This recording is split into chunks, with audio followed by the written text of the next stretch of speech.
Whether you realize it or not, you have a personal brand. If I looked you up on Google and didn't find anything about you on the first page of results, that's your personal brand. If I found an out-of-date LinkedIn profile or a bunch of random social media posts, that too is your personal brand. People tend to think about a personal brand as bragging, self-promotion, and all about yourself. But it's actually something much more important. It's your reputation. In other words, it's how people perceive you. Your friends, colleagues, or the general public. And it's what people think about you when they hear your name, as well as what people say about you when you're not in the room. In our connected world, every single one of us has a personal brand, whether we like it or not.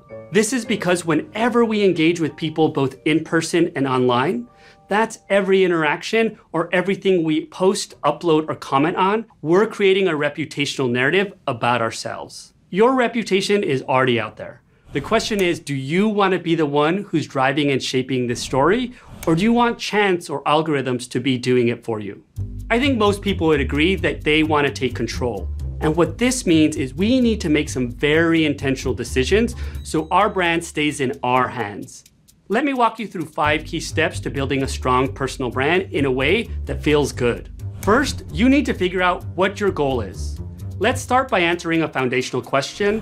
What do you want your personal brand to help you accomplish? Are you looking to change jobs or transition into a new industry and you need your brand to reflect a new skill set? Maybe you're looking to get a promotion at your current organization and you need everyone to know all the amazing things that you've accomplished in your career. Or maybe you're launching a new business and you want to build your brand around the products or services that you're offering.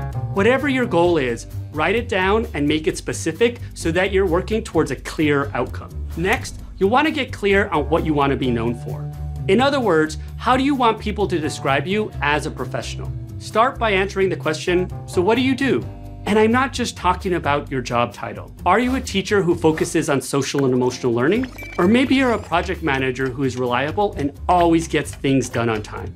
Or maybe you're an artist who makes beautiful ceramic pots from natural materials. What you want to do is dig deeper into the what, how, and why behind your work so you can make it concrete and easy to remember. Just make sure to lead with something that doesn't cause confusion. For example, I once coached someone who called herself a death midwife, which no one understood. But when she started introducing herself as a grief counselor who works with families during a time of loss, all of a sudden, everyone got it.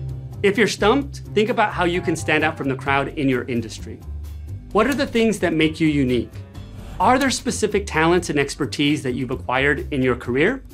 What do you know more about than most people?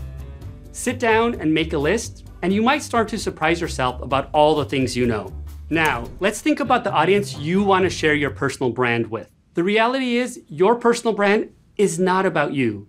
It's about the people you want to educate with the skills, knowledge, and value you can provide. Who you decide to focus on should be based on 2 things: the goal of your personal brand and the people who can best benefit from your unique talents and skills. So spend some time thinking about these 2 questions. Who can most gain from what you have to share?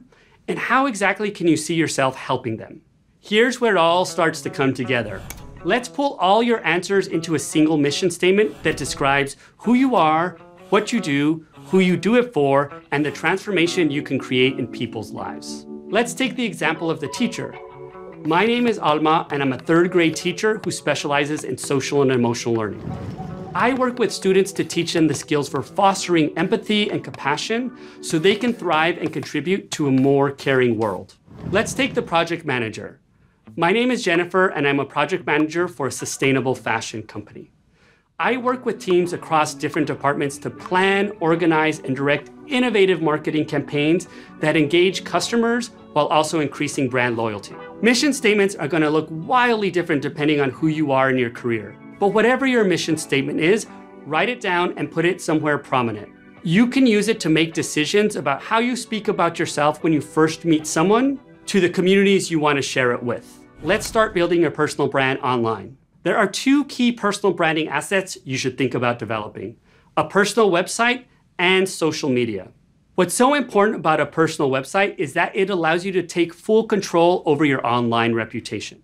It offers the most flexibility in sharing your brand and value to others in a much deeper way than a resume or LinkedIn profile. People want to work with others they like, know, and trust, and your personal website provides you an opportunity to share more about your personality through photos, as well as more about your career and life story. This, in turn, will differentiate you from others in your industry. Social media is also a great way to share your personal brand with the audience you're looking to connect with.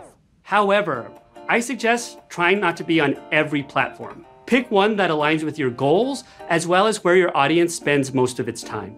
If you're an artist or creative, Instagram is a great fit. If you work in a more corporate environment, LinkedIn is the place you want to be. When posting, focus on being helpful to others. Share interesting articles relevant to your industry, post ideas or opinions that can benefit colleagues, and like or comment on posts shared by the people you follow. The key is to always engage in a way that both reinforces your personal brand while also bringing value to others. Look, I know this may all sound a bit intimidating, but try to think of this branding process as an opportunity for personal growth. It's your chance to dig deeper into who you truly are and who you want to become. This, in turn, will provide you the clarity you need on how you can make your greatest impact in the world.